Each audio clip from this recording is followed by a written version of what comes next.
My name is Marissa, and in this short documentary, I'm going to be talking about my vision for public schools in a diverse, sustainable, democratic society, and how well public schools are currently living up to this vision. And I'm going to be focusing heavily on how I think our schools are affected by standardized testing and how we can improve in that respect. Okay, so I'm currently taking a course in college about social foundations of education, and we discussed 4 major educational philosophies. And these philosophical approaches focus on what we should be teaching our students. So the first is called perennialism, and the basic idea is to teach a constant, unchanging principle with a curriculum focused on teaching about humankind before machines and technology and techniques. And it emphasizes that since people are people first and not workers, that they should be taught about liberal topics before vocational skills. So basically, perennialism focuses on an individual's personal development. The next philosophy is essentialism, and essentialists believe that there is a common core of knowledge that needs to be taught in a systematic and disciplined way. Now, this sort of sounds similar to perennialism, but essentialism focuses much more heavily on vocational and fact-based learning, and learning essential skills as efficiently as possible is the main goal. The third philosophy is progressivism, and progressivists believe that education should focus on the student, his or herself, rather than the content. And it stresses that students should test ideas by engaging and experimenting and asking questions, and seeks to teach innovation and problem solving and critical thinking skills. The final philosophy is social reconstructionism, and this philosophy emphasizes the addressing of social questions in order to create a better society. So essentially its main goal is to educate to reform. And the curriculum would focus on student experience and taking social action on real-life problems like violence, hunger, terrorism, inequality, etc., and discussing strategies for dealing with these controversial issues. So after learning about these different philosophical approaches to education, my own personal view is that of a perennialist and a progressivist. I just think that students get so much more out of their education by engaging in the material and focusing on their own personal growth. And I think by keeping a classroom very structured, students aren't as free to explore what they find interesting and get placed on a track of what they think they're supposed to do or expected to do rather than what they would think they would want to do in the future. And I think too often students in public schools do get placed on a track starting at a very early age. I know personally in junior high, I was put on the honors track, which pretty much defined what classes I was going to take for the next 5 or 6 years. And I know that it was very difficult for students who weren't placed on that track initially to catch up to us, and they would have to either double up on science courses or something like that, which was twice the work that I ever had to do just to get to the level that I was on, which didn't really make sense to me and didn't really seem fair. So I think that ideally students should get more options to choose from, and there shouldn't be as many prerequisites in high school to get the classes that you want or need to take. And in the course in college that I'm taking now, we read a book called Ain't No Making It by Jay McLeod. And it was all about high school students in a low-income neighborhood. And one group that the book focused on heavily was a group of boys who were essentially considered delinquents. And they were often written off before they even got a chance to prove themselves, mostly because of association, either to relatives who had gotten in trouble with the law or fellow group members, or even just an association to the school itself. And the school often steered them more toward classes that would put them on a vocational track. So most of them lost the motivation to even try and get a good education or continue on because they didn't see the point, since they were already being pointed in a certain direction. I also think that by introducing societal issues into the classroom, you often run the risk of a teacher's political agenda seeping into what he or she is teaching. If you've ever read Hannah Arendt's Crisis in Education, she really gets into how important it is to a student's learning that their education be separated from the politics of the adult world. And while she says, yes, it is important for students to be aware of what's going on in their world, teachers have a certain responsibility to keep their education separated from politics and controversial issues, which I tend to agree with. So speaking of controversial issues, I'm going to switch gears a little bit and talk a bit more about standardized testing. So we hear about standardized testing all the time in the media, from teachers, from principals, etc. And as it has become more and more emphasized in school and at younger grade levels, it's become more and more controversial, and we're starting to see real problems with it and its effect on students and schools in general. And there are countless articles, problems with the excessive use of the testing, and in fact students in America are being tested more now than ever before, and the extent of the testing is unparalleled anywhere else in the world. Now that's based on the research of Alfie Kohn, an American author and lecturer who is considered a leading figure in progressive education. And he's written several books addressing the topic of standardized testing, and we actually read some of his work in the class that I'm taking. And his research has shown beyond a reasonable doubt that standardized testing does have a detrimental effect on a student's critical thinking skills. And high test scores are actually often an indicator of superficial thinking. And here, superficial learning basically refers to memorizing a huge pile of information and regurgitating it for the test and then forgetting it as soon as the test is over. So Kohn also believes that excessive testing, quote, reduces students' interest in the learning itself, preference for challenging tasks, and the quality of a student's thinking, end quote. Kohn also explains in his book that, now, in Pennsylvania, this is regarding the Keystone exams, which I'll be discussing more later, that because graduation has become dependent on passing a standardized test, high school exit exams may actually lower standards in order to ensure that their students pass, which seems counterproductive.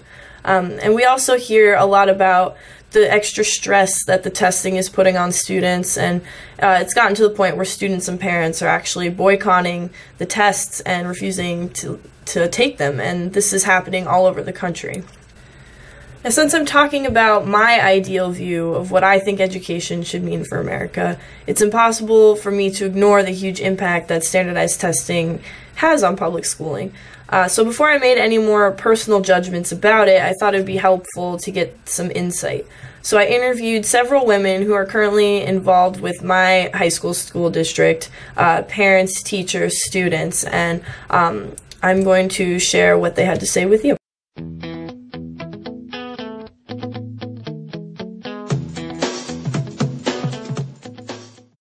I'm Sandy Boyle. I am the department head for Lake Lehman High School, and I teach geometry, honors geometry, and honors algebra 2. Hi, my name is Donna Richards, and I teach 6th grade at Lehman Jackson, and I teach all subject areas. Sandra Muzik. I have a daughter that is 16. My name is Andrea Palka, and my child is 8 years old. I'm Renda Muzik, and I am 15 years old, and I'm in 10th grade. My name is Autumn Elizabeth Polka, and I'm 8 years old. Kindergarten through 2nd, they did the Terra Nova testing, and now starting in 3rd grade, they started the PSSA. Well, I've taken the PSSAs in the past, and I've taken some of the Keystones, and I'm going to take Keystones next month. Well, currently, we have in place the PSSAs, and now they're changing to the core curriculum so that everybody has to pass to graduate Algebra 1, literature, and biology, and I think they have hopes of adding more to it to get a diploma. And so that's what we're looking at right now. And they had the 3rd grade, I think 3rd grade, 5th grade, 7th, and 8th grade do the PSSA standardized testing. I think that the tests are trying to look at how our schools are performing compared to other schools. Okay. So I think that they need to see from an early age how they're progressing and where we fall on the spectrum as far as compared to other schools, so we can see how our school compares and how they're getting children ready, because they learn more when they're younger. I think it had some positive aspects with introducing her to test preparation and the idea of being focused in taking a test. However, I was concerned about the amount of time spent in preparing her in the classroom time for the test at such an early age. Do you spend a lot of time getting ready for the tests in class? Do your teachers help you get ready? Yes. Yeah. Do you take like a lot of weeks to do it, or just the week before to do it? A lot of weeks. A lot of weeks to prepare. Yeah. Does that take time away from other stuff? Yes. Yeah. For reading and biology, which is what I'm taking next month, we have spent most of the year preparing for it, but for math we don't prepare as much. We only take like 2 or 3 weeks for that. I only have the Honors Algebra 2, which are the students that are strong in math, so I'm going to spend a concentrated 2 weeks reviewing everything to get ready for the Algebra 1 core test. I would say I definitely want to review just to make sure they're well prepared, but I probably get a little less taught in Algebra 2 because of it, because I'm reviewing just to make sure they're on their game for the Algebra 1 test so that they do well on it. And I know that they do prep for weeks at a time. I know that they were going over different things just to make sure that the children were familiar with the things that they probably would see on the test, and they need to keep learning. But it is a good review, but I think that they might pressure some of the children who are more sensitive. And since our standards are aligned, it kind of coincides with what we're teaching in the classroom because it's aligned with the standards. It interferes in the sense that we kind of have to stick to a schedule, have to stay on track so that we are prepared for the PSSAs when they come in March. In general, I think, again, it's a nice way to introduce children to taking tests, reading directions, concentrating, thinking through the questions, thinking about answers. However, as the years went on, especially with the No Child Left Behind legislation, I felt that too much time was actually spent on test preparation at the expense of some other activities in the classroom. I would say it helps you to determine whether your curriculum is aligned according to the state standards, national standards. It can be very stressful for the students at times, stressful for us, and because we have so much material to get accomplished by the testing date to make sure that students are prepared, it does get a little stressful. There has to be some form of standardized testing to make sure that your school is working up to a certain level and your students are performing, but I think the problem becomes the students become over-tested. And in younger grades you see test anxiety, in older grades you see apathy. That if there's no consequence for the students, then they don't care as much about them, especially in the junior high level, the 7th and 8th grade level, when they're just tested, it seems like for an excessive long period of time, because they're tested in math, they're tested in English, they're tested in their writing, now they're taking a science PSSA, so there is an excessive amount of testing, I feel like. I know my daughter, for example, is in middle school and has been testing since 3rd grade with the PSSAs, and even prior to that with the California Achievements and other types of assessments that are used. And I don't think in the primary they fully understand what they're doing. I just think it's a long day for them, and it becomes stressful because it's something that's different than their norm. Whereas we get older, more emphasis is placed on doing well, and kids have peer stress that goes along with doing well and performing and getting a certain score, so it becomes really stressful. I do recall in, I believe, the later elementary school years, possibly 5th or 6th grade, a lot of energy and fun was put into the classroom in preparation for the tests, so much so that she came home and wanted to participate in decorating a t-shirt and coming up with ideas for the PSSAs, and that was nice to see enthusiasm in regards to that. However, there was also times where it became a little overwhelming with being nervous about the preparation and the fact that the tests were coming up, and was she going to be prepared and do okay on them. Teachers and schools are graded so heavily on standardized tests. We obviously want students to do well, and I want students to do well regardless, because you want them to show up to the best of their ability. My own children, I can remember my youngest son in 3rd grade crying at night because he couldn't fall asleep and he had standardized tests the next day, and he was so unbelievably worried about them that he was in a panic. He was literally in a panic that he had to go to sleep. He had to pack a fruit, grab a snack, to have a healthy snack, and he just it sticks out in my mind as remembering that how worried he was over something that I knew that I said just work to your best of your ability, that's all you could do. But teachers are assessed on it, schools are assessed on it, so they want their students to do well because it's a reflection of them. And I feel like it's crossed the boundary sometimes when I can just see him crying at night because he was so worried about him. You know, makes you wonder a little bit. Yeah. I know she stresses out immensely when she has to take them. And although you don't get a grade on them, with the Keystones coming up, it's going to help determine your graduation requirements, part of your graduation requirements. So it becomes very stressful. And my daughter's a very conscientious student. She gets A's and B's and really works hard. But if you're not a test taker and you get so anxious and so upset about, oh, this is going to mean everything, it becomes very traumatic, I think. I really do. I think the benefits are that you could see like how each school is being ranked and what they're learning, but like the disadvantages are just stress, and that again for Keystones you have to pass them to graduate. So if you don't pass them, then you can't graduate, and that's not good. Representation. Well, for example, the 9th graders now have to pass the English and the math and the science to get a diploma. And they're given more than one opportunity, so if they take it 9th grade and they don't pass, we have to remediate them, and they can take it again in 10th grade. And I believe that they have to not pass it 2 or 3 times for them to be an alternate assessment to be able to graduate. The state hasn't come up with an alternate assessment yet. So I'm testing students, trying to get them to pass, to know that some students don't test well, for whatever reason it is that they're going to struggle with this.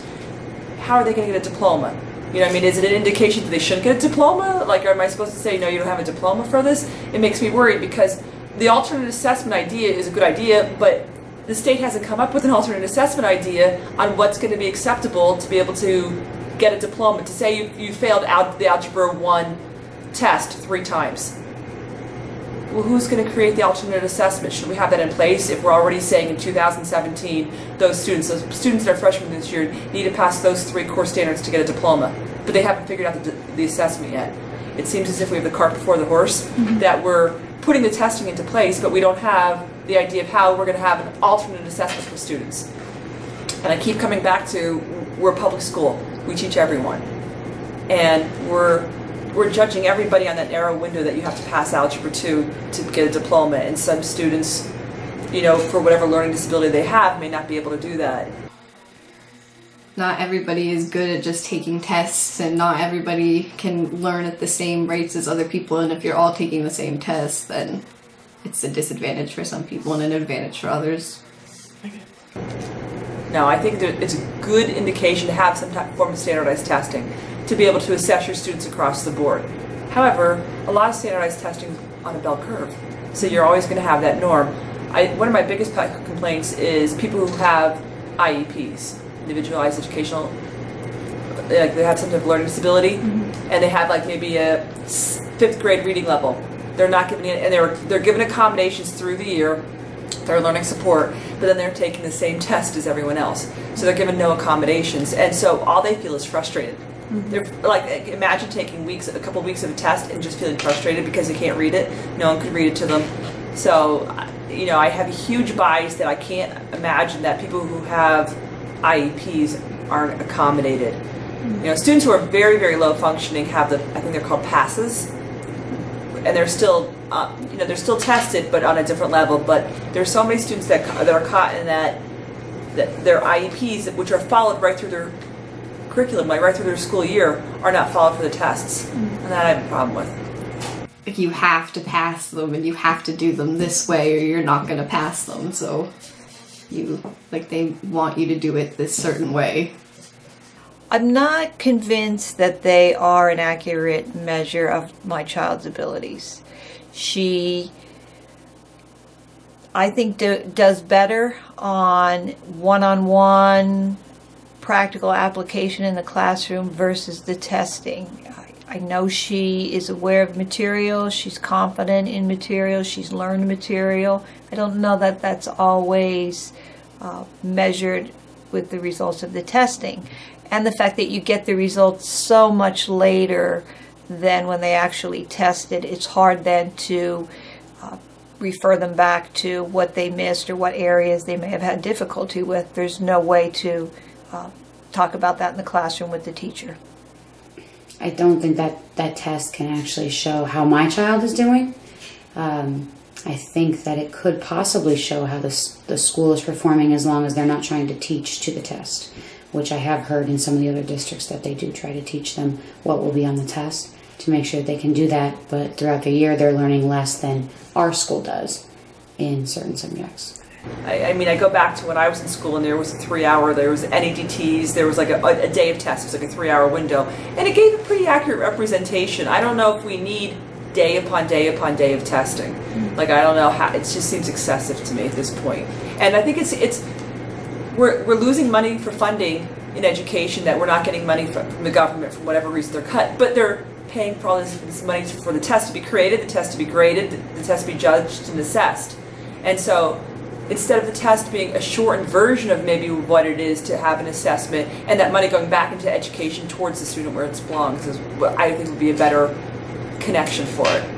Some kids, like, they can't take tests exactly the same as how everybody else does, and if it's not affecting them, then they're not gonna really care as much, since it's not affecting them personally, it's just for their school. So the funding shouldn't be based on your test scores, it should be based on like how your school just is in general. Like, if it's like a good school, if like the students are good, if there's not that much like bad things going on, then that's how it should be. Or like how many students are participating in like activities and stuff. It shouldn't be based on your test scores. I'd like to see a combination of the actual standardized testing measurements. I think it's important to challenge the students. I think it's important to have some way to measure them against their peers. But I'd also like to see some other testing methods included in the testing, whether it be one-on-one, individual interviewing with kids, or some other way to make it less intimidating, more capturing of a student's abilities if they're not a good test taker, and the fact that not every child has the same opportunities in terms of home preparation, whether it be a good night's sleep or a healthy meal. Not every student has access to that, and that worries me as well in terms of measuring where the children are in the classroom.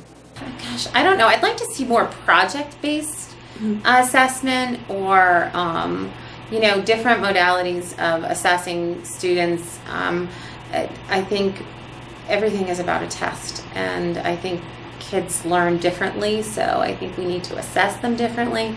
And I don't think there's wrong with assessment. I just think that there has to be a better method used into coming up with an assessment.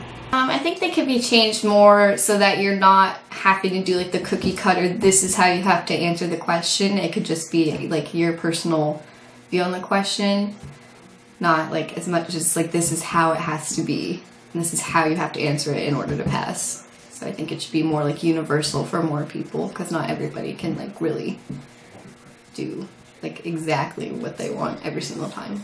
I think they need to use a variety of different assessments. I think a portfolio assessment might be nice, where students have been working on different things over a course of a year. I think curriculum-based assessments are useful, and I think the state assessments can be useful as long as all of the emphasis isn't placed on them. I don't think we should get rid of all standardized testing, because I could see like there has to be some way to like base schools and like see how each school is doing and like how they're doing in each subject. But I don't think we should have tests that you have to pass the like to graduate. If you're like passing a class, then you should be able to graduate. But I don't think like taking one test should have to determine that. But I do agree that you have to have like some way to rank the schools. I think it's good. It's good. Why do you think it's good? Because it helps like kids advance. Okay. So you think we should keep it? Yes. Yeah. Like with my daughter, we have PSSAs, and this year alone she has, in 8th grade, she has the PSSAs, she has in reading, language arts, science, and then she has Keystone exams that are in May. So it's just nothing but, it seems like we're always doing some type of formal assessment and getting away from, you know, really learning the material, exploring the material, having fun with the material to a point where you're comfortable with it instead of just learning something because you know you have to perform a certain way. So I still come back to the senior projects, the graduation projects, where students have to do volunteering at Lehman. They have to write a paper, they have to do a presentation, they have to use a form of technology, they have to answer questions, be assessed by a board and do public speaking. And that to me gives a really good overall interpretation of, is a student ready to graduate? And it puts everybody in the same playing field. But a test, a paper and pencil test, to assess that and not have an alternative assessment ready to go, I think is not on the ball. And there's so much money being spent on it. I don't know if that's the right area we should put our money in education. So after meeting with these women, I definitely got a clearer view of how standardized testing is experienced firsthand from several points of view. So the main consensus, as you saw, was that students are being excessively over-tested. And there also seems to be a shared sense of hope that in the future there will be a way to assess students in a more personal and creative way, which definitely coincides with my perennialist and progressivist views. I think the best piece of insight I got from the interviews was regarding the senior projects that are still in place at my high school and that I had to complete before I was able to graduate. And it was just a very well-rounded way of assessing everyone's strengths and weaknesses on a fair playing field. And it gave us a chance to really demonstrate our knowledge and experience with things that we weren't normally being tested on, such as public speaking and dealing with money and from the fundraisers and giving back to the community. And it also helped strengthen some of the skills that may or may not be present in the classroom on a daily basis, like working in a team or time management skills. And I think that projects like this that are worked on the entire year are what we really need to be focusing on and leaning more towards in public education, channeling a student's energy into something creative that produces a really great result. I mean, I remember our class raised over $3,000 for various charities my senior year, and we had a pretty small graduating class, so that was great. And so I tend to agree with the consensus. I believe that, yes, there still needs to be some sort of test in place to compare schools on a national level, but the excessive testing and the bias and the added stress and the variation between states isn't really helping our students learn insight and the skills that they'll definitely need in college and in life in general.